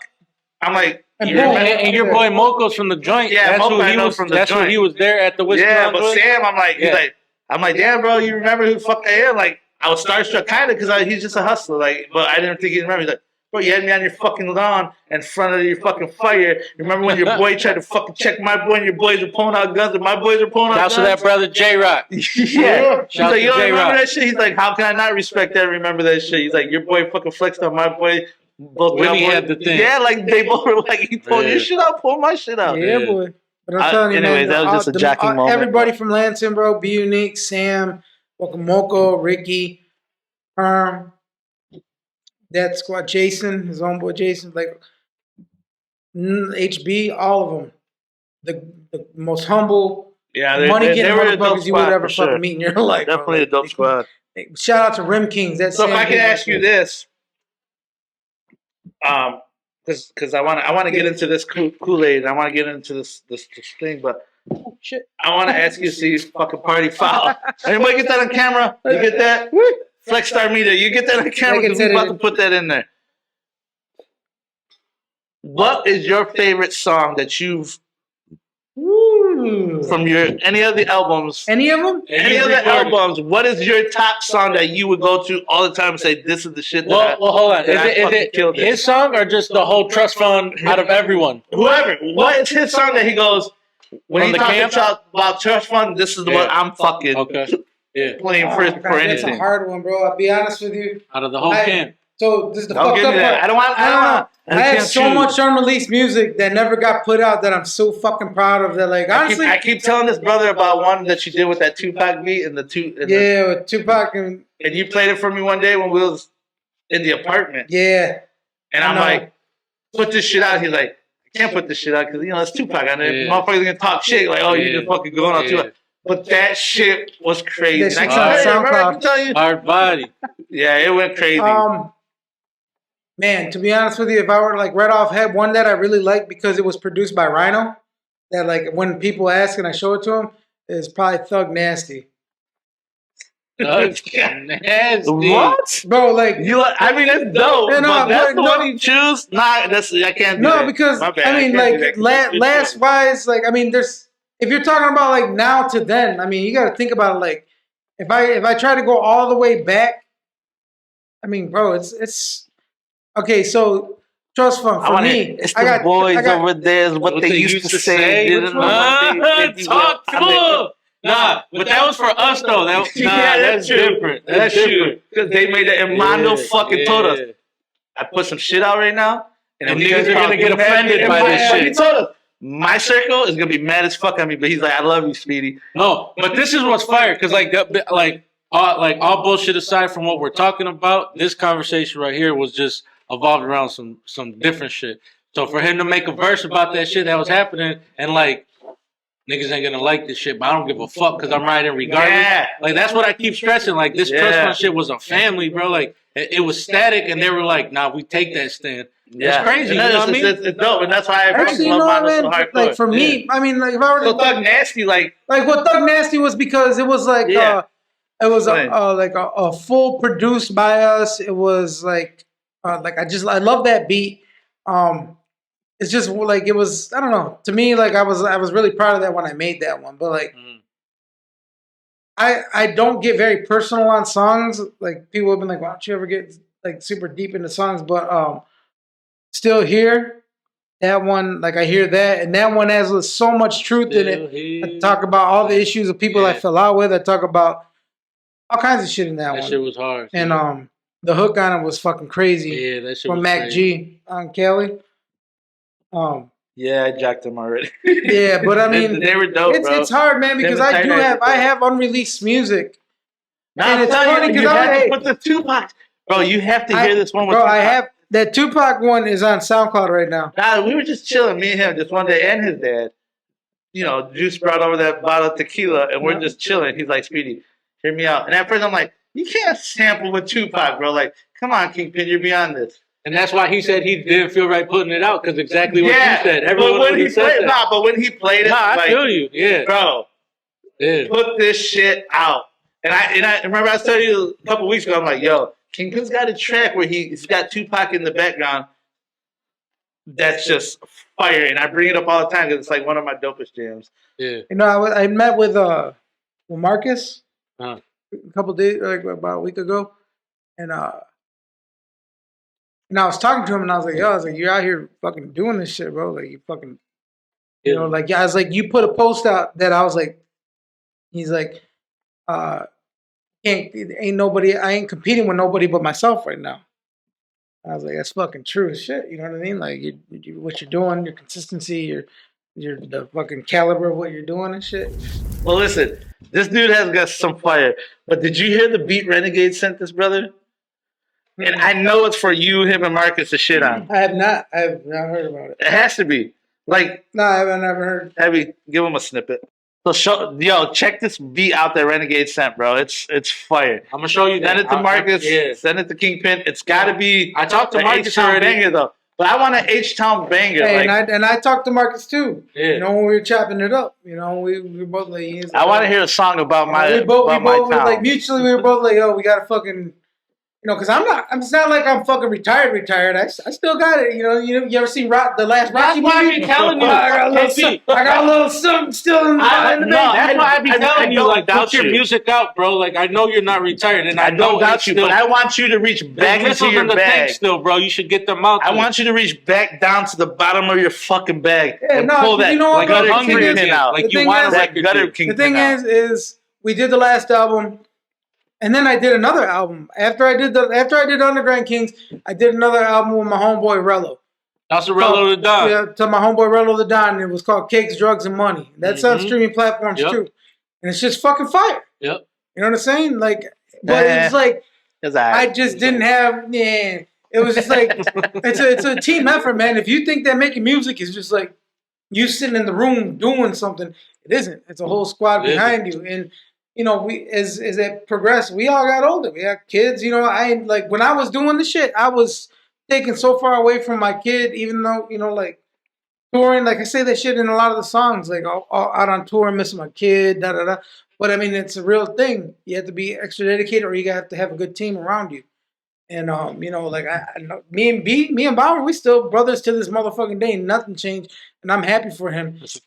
All the success that he's had with Pure West and his that's his passion. His new ventures. You know what I'm saying? But I mean, I understand that shit is fucking like he gets it. He gets what he Yeah. does, you know. So it's like trust fund didn't end in the sense that people think it like all of a sudden it was like some fallout or just whatever.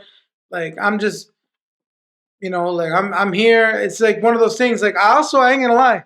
I also for a little bit just like lost interest in music, like how artists will paint and then all of a sudden just is like I'm not inspired. Well, we're not saying music writer's took a block fucking though, right? shitty Like turn you for can a still little bit. write. It's not writer's block. You're just uninterested, unmotivated Just for the uninterested. music. Like for I ain't gonna lie, it was at first it was like damn, you're like I have like what am I gonna do? I'm by myself. You know what I'm saying? Right. Like no matter what, you guys like you're into the shit you do. You do the shit you do. Everybody does. Or like when you hit a certain age, you're grown. Yeah, yep. You have to do what you have to do for your family. But you've been. I mean, there was times. There was times this past summer you was bringing Jordan down to the dungeon. Yeah, that's what I'm saying. I know it ain't writer's block because you haven't released it, but there's some magic I know that's in that fucking. That's why I said it ain't writer's block. Because me and him got like 6 you joints and Jordan unreleased. In the basement. Me and him got like 6 joints unreleased. Yeah. Oh, heavy too. That's right. That's right. You were going over there quite a bit too. Yeah. So I know you got some fucking gems here. Yeah, I just I put it like this, man. I might not be able to just like on the spot like I used to, but my pen game is still fucking there. Like fucking put me like someone says, "Yo, I need you on this." Just say you need me on it. I got you. So for this Live from the Land, I'm gonna call it the Live from the Land song. Intro. It's gonna be a whole fucking song. It's gotta happen. Yeah. I need you to reach down deep in your bag and come out with a gauntlet glove. I got the power glove, bro. Yeah, I'm gonna keep it real. That Renegade beat you were talking about, I sent that little snippet to Marcus and I'm like, yo, Renegade's cooking this shit up right now. Like, this is the type of shit I was talking about. He's like, bro, like when that's done, send it to me. He's like, that sounds like I could talk some shit on that. I want an H-Town anthem. Yes, sir. An H-Town anthem. There hasn't been an H-Town anthem yet. I want a Holland anthem. That no matter who the fuck you are, OG to fucking new motherfucker, that they're gonna be like, that's Holland right there. Yeah. That's Holland right there. I feel you. Hey, like I said, do I gotta get on there, guys? If you're watching this and you do music, I fucks with you. No, do I gotta get my boy Big Slim? Because like Big Slim has bars. Or Troy? Do I gotta call Troy? Well, one thing though that I'm I feel like me and Kingpin got some anthems for the motherfucking city, bro, and it just ain't been dropped. That's for like rider music, like you do. We play them shits for the brothers. You do. Shit, like yeah, exactly. You guys don't drop them. Yeah. Kingpin has some fucking vaults. Bro, I have a whole hard drive of music. He was playing me shit last week after we left Obstacle. Shout out to Nate and JP. We left Obstacle, went and did a little stogie and a little pour on the porch, and he was just running through his playlist. And I'm like, "Yo, Kingpin," and that's why I asked him like, mad unreleased music. Drop this, son. I got mad unreleased music with fucking Capo. I got mad unreleased music with Ricky Valens. I got songs with Lucky Luciano, Beast Creep with James T. I got songs with fucking Heavy. I got a lot still sitting in the tank. So the vault's closed, right? It's locked up for now. Spin the lock. You know the combo though. It ain't locked. Spin the lock. So now you're a father of a fucking teenager. You fell in love with a great chick. You all of a sudden became a fucking cat lover. Who the fuck would have thought that? How did this shit come about? Kingpin's Kool-Aid. You can get it on all markets. You can get it anywhere you need it. Tap in. Hold on. Before I get into this, let me just say one thing. During everything, I have no regrets for anything that I ever did with the music shit. I'm glad I did it. I wouldn't change a thing. I'm still in it to win it. Fucking shout out to all my family that had everything to do with it. This brother sitting right here always held me down. This brother right here always held me down. Roy, JJ, Bomber, Loopy, Mick, Beast, Creep, Jay, James. The whole clique. Everybody, listen. You know what I'm saying? Like, I appreciate y'all. And if y'all didn't know. It was crazy watching. And if y'all didn't know that I did music or nothing like that, like I said, just pay attention. I'm gonna post links on my shit. I'll show my old music videos. I'll show you my out there. You know, I put it all out there. I got a SoundClick. I got all that shit. I'll show it out. Yeah, nobody can deny the resume that you and Trust Funds built in this town. You can't deny it. It's proven in stone. Like it's carved in stone. Nobody can deny what you guys did for the city. We were the first ones, bro. Like I said, we were the first ones ever They have like it's your homeboys from Holland, Michigan, West Michigan, stand up, boom, banger on the radio. You know what I'm saying? Like we pay, you know, like if I were to say something, like we put the work in, and I'm glad that people and also it's like the 5-star Michelin star for rap. If Rudy Beltran jocked you guys, that means you guys are official. Yeah, it was official. Talk about it, Rudy. It was official. It was official. But Kingpin Kool-Aid. That was actually a fucking and this shit hit fast and hard. This shit be hitting. Like no, this shit came out the pocket fast. So my fiance Jamie was like, "Hey, I got this little thing of Kool-Aid for somebody because she does edibles hard, right?"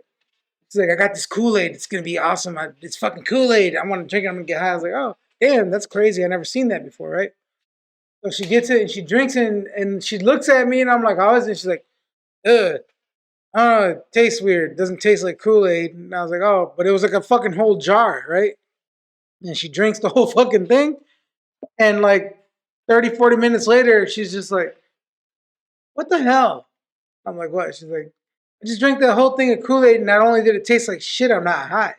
And I was like, "Really? You drink the whole fucking jar?" And she's like, "Yeah, this is fucking whack." And I was like, "All right, whatever." So when she said that, I was like, "That's fucking whack. How can you drink a whole jar of something that's THC laced and not even get high from it?" And she's like, "I don't know." I was like, "And it didn't taste like Kool-Aid?" She's like, "No." I was like, "What did it taste like?" She's like, "It tasted like just water." Bong water. Well, yeah. She's like, "It tasted like," yeah, basically it's what she's like, "It tasted like water with like weed in it." I was like, "Oh." I was like, "I bet you I could make that shit. How hard could that be?" And then she was just like, "Yeah, really? I don't know. What do you think?" I was like, "Oh, fuck if I know." So anyway, like it just that was it. Didn't think nothing of it. And then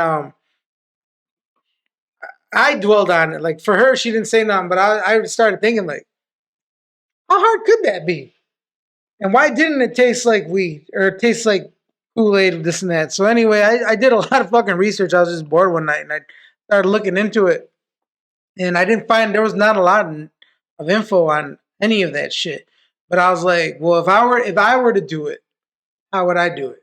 And just fucking sugar, water, Kool-Aid. That's how you make the shit, right? So I was like, well, how the fuck can I do that? So anyway, I ended up fucking going through it, calculating it, and figuring out the potencies in the procedure and how to make sugar, infuse the sugar. Like cannabis sugar. Yeah, can of sugar. So I had to learn. And it's a crazy process. And it's something I never thought that I would get into. When I started going over there and you were trying to show me this shit, and I'm like, you're fucking weird. You had this fucking machine shaking all fucking night, and you're like, yo, you had the oven propped halfway open. Yeah. So I took a bunch of different sugars off the very few little things that actually kind of like were hinting on to how to do it.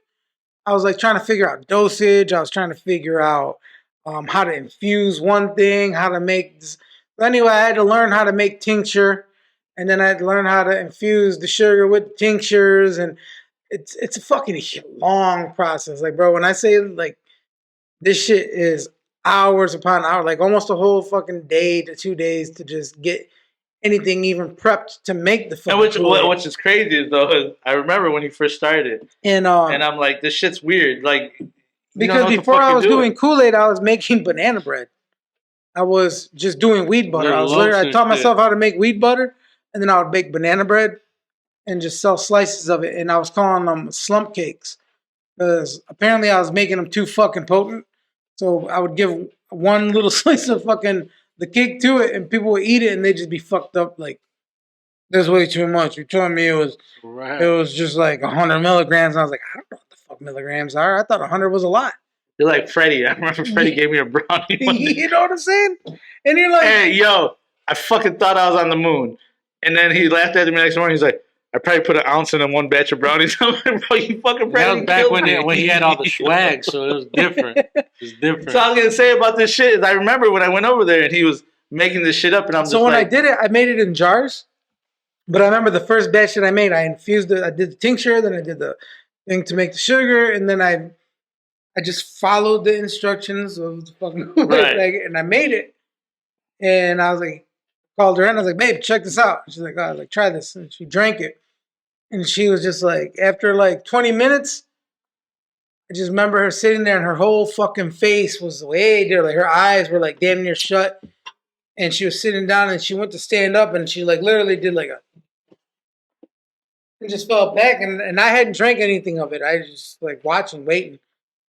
And she just looked at me and she's like, and I was like, bad. I was like, is it bad? Is it bad? And she's like, fucking dope. This shit is good. This is whatever. I was like, all right. So then I just kept that picture and she would drink out of it. And then someone came over and I poured them a glass and they drank and they're like, oh, this shit's fucking dope, bro. I was like, for real? Like, yeah. I was like, oh, no shit. And they're like, do you sell it? And I was like, nah, I don't know. They're like, you should fucking sell it. Let me buy some. I was like, all right. I saw, gave them a fucking jar, a mason jar.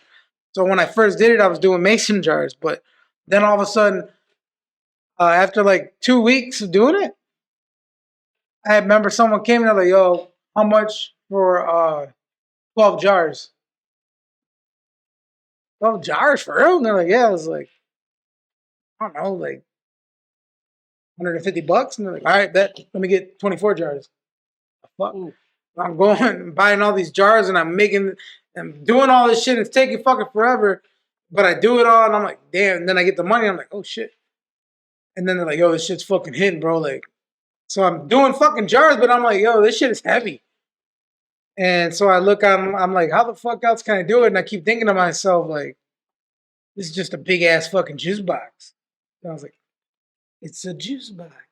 I actually looked for juice boxes. They don't like the cardboard? Yeah, like the cardboard. I did. That's dope. And they did some. That first logo you had was dope. I like yeah, and so like I had to do it. My girl's mom actually designed the first logo, and it was my face put over the Kool-Aid man, like running and shit. But yeah, when it hit, bro, like after a little while, I got like the rhythm of it down, and then I moved to the pouches.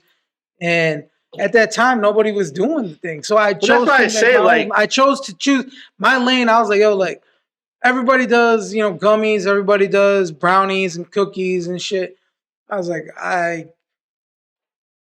think I could do something with this. Like this, I'm gonna stay in this lane, and this is what I'm gonna do. And it fucking went, bro. Like it caught on, and it just fucking popped. And then I realized like I need to learn how to make something shelf stable. Like, because I started getting hit up like, yo, I want to carry your product in my fucking dispensary. Can we buy this and that? And I was like, yeah. But you got to sell it really fast and you got to keep it in the fucking refrigerator. Oh, yeah, them shits are fucking. They're like, oh, no. And I was like, shit. So then I had to look up, because I was like, you go to the fucking grocery store and you see Kool-Aid jammers and shit. I was like, what the fuck makes that Kool-Aid able to just sit on the fucking shelf? Like, how can that Kool-Aid not be in the cooler and it just sits there and those boxes sit on there for maybe a month, 2 months at a time and it's all good, right? So, I Googled it, like, how can I make it shelf stable? And I figured out what it was. And I had to consort with a lab down in Florida and they sent me the stuff that I needed. And then I started mixing that into it and it had no effect on the taste. And then, boom. But then I started thinking even bigger, like, I mean, you can go into fucking Myers and anywhere or whatever, and you can get tropical punch, cherry, the basic flavors. So I was like, I need to hit these motherfuckers over the head with something different. So I started looking for like the flavors that I remember, like the fucking purple sodas, the Great Blue Dini, the Rockadile Red. Like all the shit you couldn't get, bro. And it turns out the shit is fucking super hard to find. So when I find it, I buy it up. And then just so happens Ghostbusters put out a new movie while I was in the middle of all this. I used to love Ecto Cooler as a kid. The big cans that you had to take. That you had to take the can opener, punch one side, punch the other. Yeah, and but they discontinued Ecto Cooler years ago, and I had to figure out how to make. I wanted that, but you couldn't get it, and I thought that would be a fucking really cool thing as a fucking nerd. Someone who collects toys and gets into old things like that. how could I make that a fucking reality? I sat in the fucking kitchen for a week and a half. I got so many different recipes and combined them and spent so much time and effort. So you didn't get a ecto cooler like straight. This is how it tastes. You had to fucking really work it out. You had to concoct it. Yeah, like when I make ecto cooler, like don't say it. The like tropical punch. Tropical punch comes out of a fucking pack, right? But I have to make the sugar and all that. Ecto cooler. That's why it has a different label. Ecto cooler. Well, it's not ecto cooler. It's ecto juice. Trademark. But I had to create that, so I had to go on eBay and buy ecto cooler and tasted it. So you got to remember. And then and then I had to go online and I'd look up a couple things and then I'd like take 10 different recipes and break them down and try them and I'm like, these are gross. And then I'd be like, well, it would taste good if it had this and had that, but not this and that. But in the end, I ended up coming up with something that I would drink the ecto cooler and then I would drink this one and I was like, fuck, I think, holy shit, that's the same fucking thing. So I got a homeboy that's a fucking huge Ghostbusters fan. Fucking, he's like a diehard. And I called him over one day and I was like, we're hanging out and he's like, well, what'd you want? And I was like, I want you to try something for me. He's like, yeah. And I didn't tell him what it was. I just fucking poured a glass and in a red cup and gave it to him and he just looked at it and he's like, what the fuck is that? I was like, oh, just try it. And he drank it and this motherfucker said,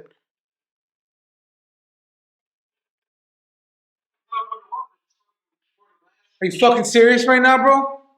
I said, well, what's wrong? He's like, it's fucking ecto cooler. It's fucking, that's ecto cooler right there. And I was like, so it's on point. That's what you was looking for. Yeah, I looked at him. I was like, that's all I needed, bro. And I wrote the recipe down, and that was it. I fucking started making. Can we say that these are gifts for life from the land? Or are we not doing that? Yeah. I can have those. So I have a line. So basically, my whole line. So basically, my whole line is like hard to find. Like you can go like now. When I started doing it, there was nothing.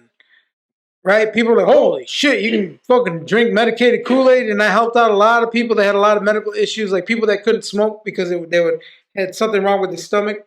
They had a surgery or something, and they would smoking would make them cough and it hurt or whatever. And I had a lot of people that were like, yo, I like the way it feels. It gets me good. And then a lot of people started making it later on. So I started buying and getting hard to find flavors, exclusive flavors, to differentiate myself. You know what I'm saying? Plus ecto cooler. Nobody else has ecto cooler. I don't give a fuck what you say. There's nobody today, even to this day, after I did it and the Kool-Aid boom went, there's nobody to this day that has an ecto cooler. You heard it here first. And but then when I got that done, I was like, yo, you know what? Let me try something. So boom, the next thing you know, I fucking go.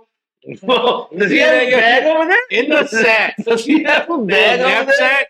Yeah, my guy is advertising. Not. Then I make a chata. Then I make an horchata. You got a straw? Let me try. I do got an. There you go. Oh, I got a straw right over there. Listen. So I make that shit, and that shit goes crazy. I make a regular horchata and a strawberry horchata, and they're fucking fire. And during the holiday season, I did a fucking the hot cocoa and the peppermint mocha medicated. Yeah, bro. I mean, it's like whatever, bro. You gotta find your niche. I'm just like this nigga's working. And then and like right now, like we got Bombers grand opening for Pure West coming up. I got fucking there's only like fucking 12 packs available worldwide, and I got all fucking 12 of them. A fucking pink. So I don't even get high, but I need you to do a Jamaica. I do have a Jamaica. I made it. I made Jamaica and I made a cucumber lemon. You really? Yeah, I made a cucumber limonada and I made a Jamaica before. Yo, wow. I pushed them out. But then the other day, my daughter comes home and she's like, Dad. I was like, what? She's like, you know what would fucking slap this summer? And I was like, what's that? She's like, if you made medicated fair lemonade. Oh, and I was like, what? I was like thinking about it. I was like, Kingpin. Hey, I was like, No, I don't know. I don't know how the fuck that works. Made a batch of fucking straight up fucking fresh squeezed Kool-Aid, bro. 5. Shit was fucking fire, but I haven't put it out. But so I mean, now a lot of people do this shit. And at one point, I was like, you know, like when you find a lane, you're doing well in it, and then all of a sudden, it's everybody, just like everybody starts doing it. You open it for other people. You get like, but a lot of it has to come from your cooking experience, though. You know what I mean? Like you just didn't know what the fuck to do. Like so everybody knows Kingpin, that motherfucking man on the grill. So speaking of that, let me ask you this: how come you never tried to sell food? You just do that for a passion? Like I do food because I love to do food. Like yeah. Cooking for my family. So you gotta tell where it started from, because his dad. Yeah, my pop's Juice. Top-notch griller. I'll just run it down. My pop's Juice, legendary on the grill. Growing up, my pops would fire that grill up and everybody. But this thing, my dad would fire it up and he wouldn't just be like, "Oh, we're just having dinner tonight." He would call people over and people would come over. Yeah, 128th Street. It's a situation. Every time he started the grill, he made his own grill, and he just. People love just food. I love just food, obviously, fucking, you know. But I would just watch him grill and the admiration he would get from people and like the secrecy of the recipes. You know, all that shit. You're intrigued as a kid. And my dad always was a hard worker. He always worked on cars and he was a mechanic and welder and all this. And I never got into all that. But when it came to like not just the food to eat it, but like watching him cook it and watching my mom, like it was always something. Mama Dukes was so. It was always something so prideful about when they would cook that I caught like that's crazy. And my dad would always show me, you know, this is how you start the coals. Wait, this is how you see how you go over to so and so's or whatever, and the chicken's all burned, the skin's all black on it. Yeah. Nah, you gotta do it like this, you know, because like he's known for his chicken, bro. Everyone would be like, "Yo, your pop's chicken is that the truth, whatever." And so you know, like, and you know, you realize there's a science to it. But as you get older, you have to learn to fend for yourself. You got to learn, you know, whatever. Never had to, and I did. And you have to learn to cook for yourself, clean, wash your ass, do all that shit. But cooking was something I always really enjoyed. Like I just love to do it as like to see it like, I'd see a recipe or see someone do something and be like, damn, that looks dope. I bet I could do it. And just just fun of doing it. But then I ended up taking it serious, working in kitchens, slanging pizzas, all that shit, man. But it was always just like a job that I always loved to do. I didn't mind going to work. Nah, straight up fucking Martha Stewart of H-Town, for real. They're good, but they're not fucking Kingpin good. Hey, I don't want to fucking toot the own horn, but I am an award winner for fucking cooking ribs. I do have an award for fucking cooking ribs. I have award-winning ribs. Let's just say that. Well, talk about it. You Speedy, what the fuck, son? But yeah, man, I dabble, bro. You know, I literally got award-winning ribs. I won an award for I make this dope ass Asian marinade, and I call them sticky ribs because when you cook them and you smoke them and you cook them down, the sauce gets sticky on them. And then you chop them up, throw some fucking sesame seed on them, serve them with some fucking sticky rice. Fire. It's fire. That shit is fire. Hell yeah. It is fire. You brought them to my birthday and shit. We do munch and shit. Late night. But cooking, like to answer your question, why didn't I ever sell plates? Is just because it was always just something that I like to do for myself. It was not, I might have been able to make money off of it or whatever, and I know it's a lot of work to do. No, but every day when I'm starving and Heavy orders pizza for the 9th night in a row, I look forward to what you eating for dinner on Facebook. Cracking me up. I remember one time I posted some shit, and within like fucking 10 minutes, this motherfucker was like, "I'm coming over with a 6-pack." No. Yeah, because this brother gets down. Yeah, there's 3 legendary cooks in our fucking family. It's you, your dad, and Heavy. Heavy gets fucking down. Heavy gets busy. Heavy baby thinks about all day long, what the fuck is he gonna throw down for dinner? 90% of the time I ain't around. Building a menu is a crazy thing, right? Joe, he does. And 90% of the time I'm not around. I'm gone. The one time I decided to go home, it's fucking pizza all the fucking time. And he's like, bro, you should have been here last night, my nigga. Yeah, boy, we fucking threw down on This brother, I swear to God, bro, all day at work. He's like, let me, you know what? Let me do nigga. this. Let me give you your flowers, Heavy, bro, because like Heavy, when you started cooking, bro, I was like, damn, Heavy fucking gets the fuck down, you know. But then like you asked, why didn't you sell food? Nah, because it's like I'm at a point right now where it's just like I just take care of my family and I cook because I love my family. Could I make money off of doing it? I might be able to, but like for you to have the extra drive and the extra passion, and you put in that work, like it's crazy. You know, we go to bars and we're like, oh yeah, what are we ordering? You talk to the bartender, you get to know them. This motherfucker the other night was sitting at the bar having a good drink, viewing the menu of an extensive new venue about to pop up, looking over like, I approve. And the person that made this menu is looking at Heavy like, you like that? Heavy's like, yes, that'll work. And he's like, that's a true fact. yeah, but you know what I'm saying? Because of Snack Trap, bro, you put on hard. You know what I'm saying? Like, definitely. Like you have like Mike Cowboy and his dad. They handle their business. Well, I always say like I always compared, and it's the wrong thing to do, but I've always compared everything to grandma's cooking, right? Yep. And it's the wrong thing to do because they'll never that shit all the time. That's your fucking problem. But now I'm constantly going, these ain't fucking Heavy's tacos. These ain't Kingpin's ribs. Yeah. Right? Yeah. I do that every time.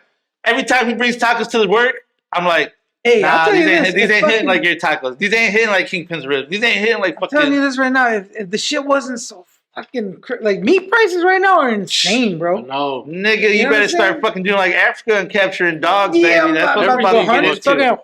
I'm about to start dogs. You know what I'm saying, bro? Soon, maybe sometime in the future there'll be a Snack Trap where we combine where we're doing tacos and fucking sticky ribs. I don't know, man. I mean, shit, a collab would be fire. I'm gonna keep it real. Me and the homie Slim, we've been talking about what the fuck we doing.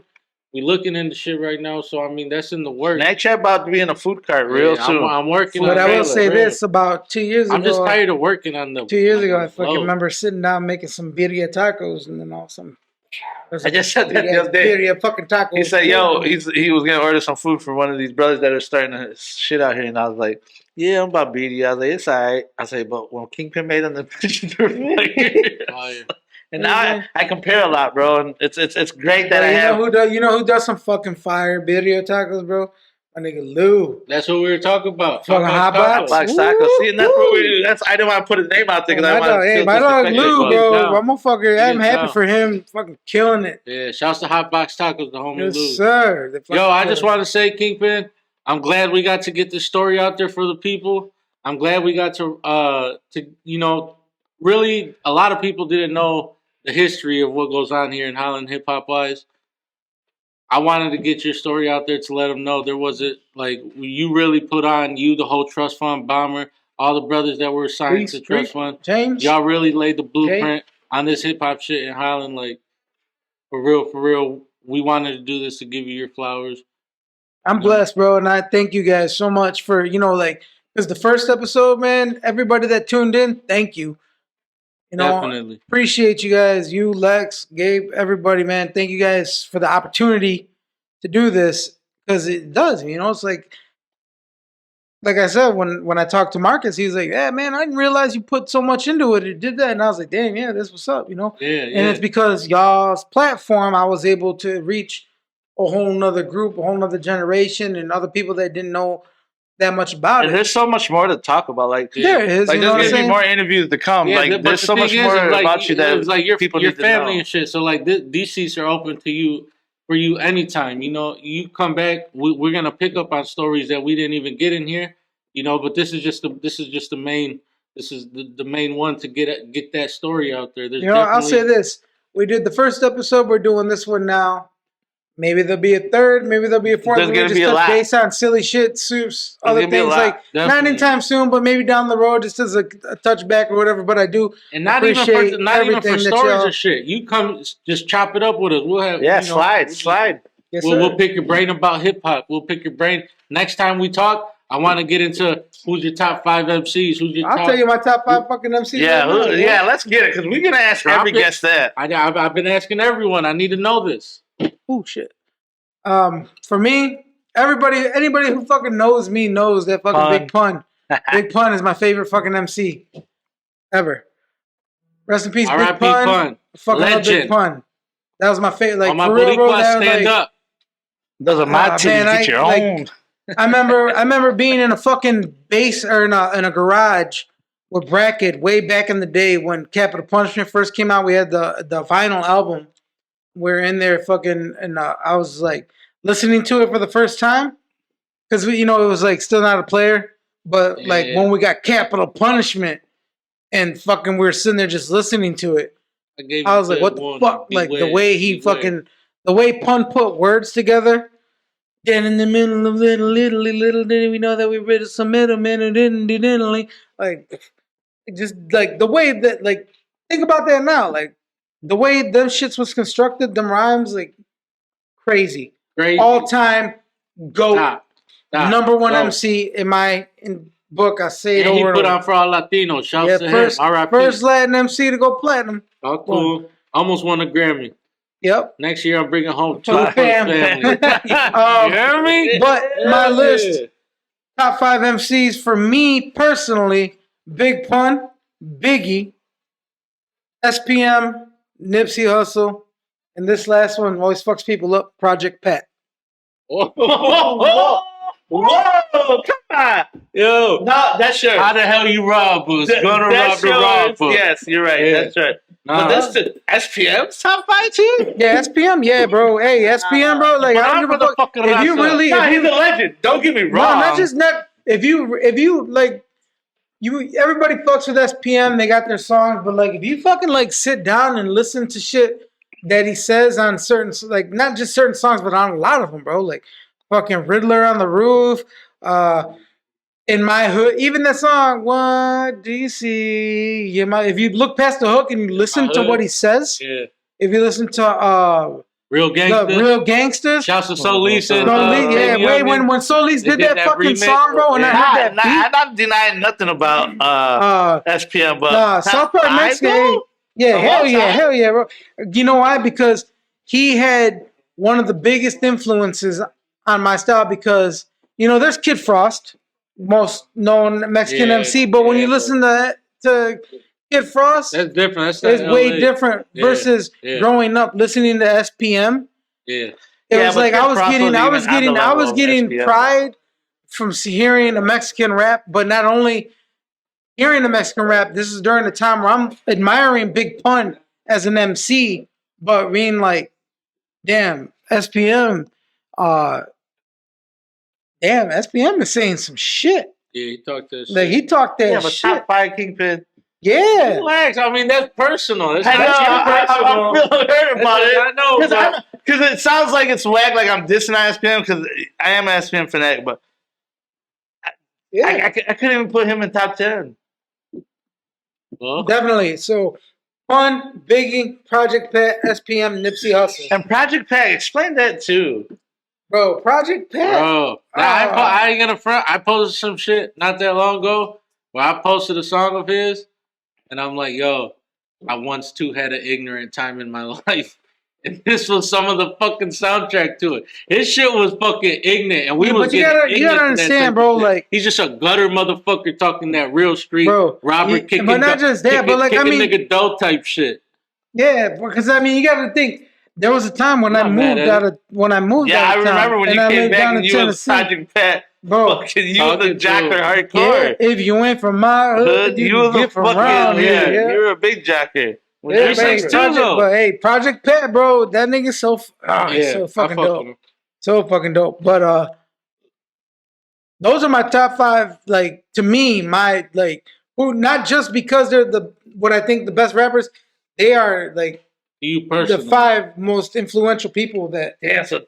So they're influential. So not just influential, but because when I look back on it, somebody's that's who I listen to. Shit, but I'm like, that's personal. When I look, no, dude, because like over Big L, your top 5. Do you listen to them all the time? Do you like go back? That's all I big. Exactly, and that's what I. Yeah, no, I get. That's why I'm looking at him. I'm like, damn. I said I would never fucking judge a motherfucker for their top 5 because it's their top 5. But I'm like, fucking Project Pat, SPM over Big L. Yeah, but I'm saying Big L was fucking dope. And I love Big L, bro. But Jada. Hey, you know how old I am, bro? I was literally in a goddamn chat group on the internet in the 90s, the night Big L got murdered. Whew. Somebody was like, yo, y'all not gonna believe this. Big L was just killed. And he's still not in Harlem. All right, he's still not top 5 over SPM or Project Pat? No. You gotta think, bro. Look at the body of work that they had. Big L only had Lifestyle of the Rich and Famous. You know what I'm saying? Where I'm listening, where I'm growing up, bro. He had the bigger picture too, didn't he? Who? Big L. Well, yeah. Okay, so he had the bigger picture and Lifestyle of the Rich and Famous, but you got to look at like the Hoodonomics. Me growing up, I got SPM got like fucking 10 albums. Yes, I get. And listen, I am not downplaying SPM's crown in this fucking game. I got Cormega in my top 5, and a lot of people don't even fucking know Cormega. When he said Cormega, about the question, but I told myself you can't question another nigga shit because I said Method Man. And I know motherfuckers are like, what? Method Man top 5. But I'm like, really? Like, SPM, I get it. He's a Mexican legend. He's for the Latinos. But top 5. But I'm saying, but your top 5. But I'm saying, that's what I'm. The problem. That's what I'm fucking. That's like comparing everything to grandma's food. When you hear someone say their top 5, absolutely right. When you hear someone say their top 5, you got to question: Did you really listen to the shit that he said, or did you just listen to the music? Did you like? No, you know what's even funnier? So I didn't know shit about SPM until I got out the joint, right? So when I was in the joint, it was more like my homeboy Dre from Southwest Detroit used to listen to a lot of this Mexican rap, but it was like a Night Owl. Right, he passed away too. A little bit of SPM. The beat nuts started getting big. Pun started getting big. So when I got out the joint, let me show you how I fucking started hearing about SPM. So I get out the joint, going to these parties with Demon and Vince.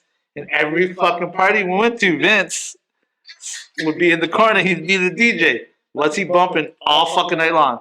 SPM. SPM. And everybody's like, cool, Vince. Cool. 1 or 2 songs. No, nigga. We listen all night. And I'd be right in the corner with him, drunk. Because Vince was that dude. Like, if there's going to be a fight, I'm standing next to Vince. Like, yeah, V-Dog. Like, if there's going to be a fight, I'm standing next to Vince. Because I know this motherfucker's going to throw hands with me. Yeah, Vince was always. So I was always in the corner with him. And he'd be bumping SPM. Boom, boom. That's how I got to know SPM. And I'm like, yeah, he's dope. He's dope. And then he started going with Low G and Wangati. Carolyn. And I'm like, okay, this whole Texas Mexican dope house records, it's dope rap. You know what I mean? Like, it's dope. It's cool. But I guess from my standpoint, is like, I would never put, not even SPM in top 10. But I mean, yeah, this person. But at the same time, it's like you said. That's you go back to comparing to grandma's food or comparing to my food. You know, my shit. That's his shit. I'll tell you right now, if you were to give it just a chance, like you just say, hey, you know what, I'm gonna go home and listen to an album. If you go home and download Hustle Town, and then download the Third Wish. Third Wish was dope. Just listen. Just like, instead of just being like, oh, that's a track to ride to, like, listen to the shit that the motherfucker's saying in there. So you tell me lighter shade is dope, brown ain't dope? Oh, Lighter Shade of Brown is dope as fuck. You I brought that up. Yeah. Hey, Esco ended up tagging me in a video of them singing that shit like heavy, live from the land. Like you weren't on your shit. Here you go. But I'm telling you this right now, hey. But I'll tell you this right now. If SPM wasn't that dope, even somebody from our time. It's not that he wasn't that dope. He was dope. He was dope. So there's no reason why you question why he's in anybody's top 5 if they wanted him to be or not to be. He's just like, if I were to come in here and be like, yo, Tech-9, he's one of my top 5. Tech-9 barely skimmed by. And a lot of people aren't like, a lot of people relax, you either know Tech-9 or you're like, oh, I don't know Tech-9. But it depends on how you interpret it, how you listen to it.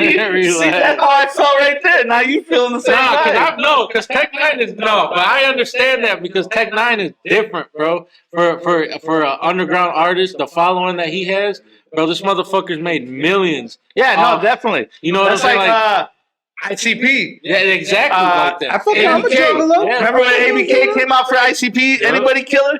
Yeah. I'm like, yo, this is the dopest dude in ICP, and everybody's like, what? You was my ICP? You say that? How dare you say that? Hey, bro, I fucking. And I'm like, I listen to all Michigan hip hop. He dropped. Everybody, the OG fucking they're like Isham, the Unholy, Dayton Family, MC Breed, Jake the Flake. Jake the Flake.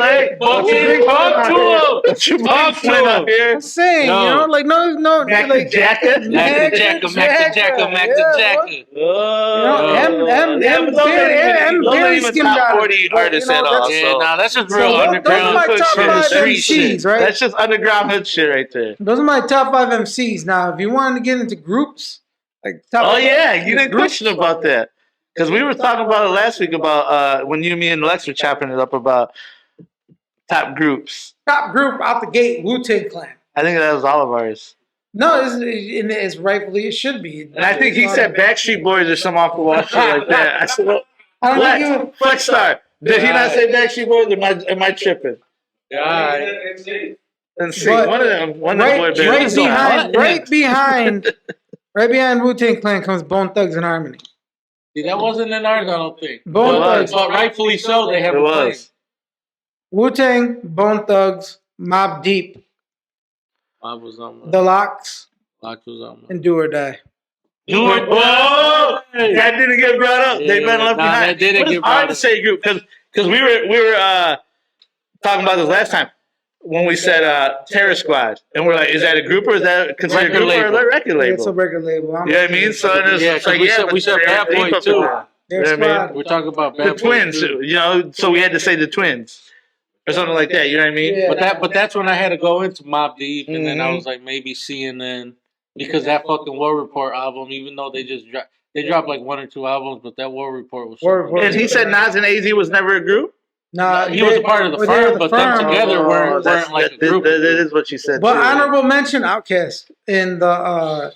No, we didn't bring them. See, that's what we had a problem with. Stacks, keep your heart. I mean, that's what we had a problem when we were naming our top 5 groups because it's like, yeah, is it a record label or is it a group? Because we were like G Unit, we were like fucking Terror Squad. Yo, I'm gonna keep it real. Next weekend, June 3rd, catch us out in Grand Rapids at Ambiance, El Compa E. We got VIP out there. It's fucking going down. You want to see having some ostrich boots? We outside. Check them out. We outside. Yo, hey, man. Yo, get these shots out because we about to end this shit, but we got some shots out before we give this brother his flowers and send him on his little miracle way. Yo, shout out to Sharp Roofing. Craig and Lori Moreno. Yo, you want your roof done? Free estimates now. You need a roof? Yeah, free estimate. Yo, yeah, that's right, Slim. Yo, I got the card. Hit them up. Free estimates. He said, I need my fucking roof. Yeah, free estimates, yo. They're a great-ass couple, plus their fam. Plus Sharp Construction is one of the new up-and-coming, well, not even new, but they're family-owned and Holland-based. About to move another company in Texas. They're about to start, but they're doing big shit right now. Get at them. Hometown-based company. If you want to show some hometown love, hit up Sharp Construction, Sharp Roofing.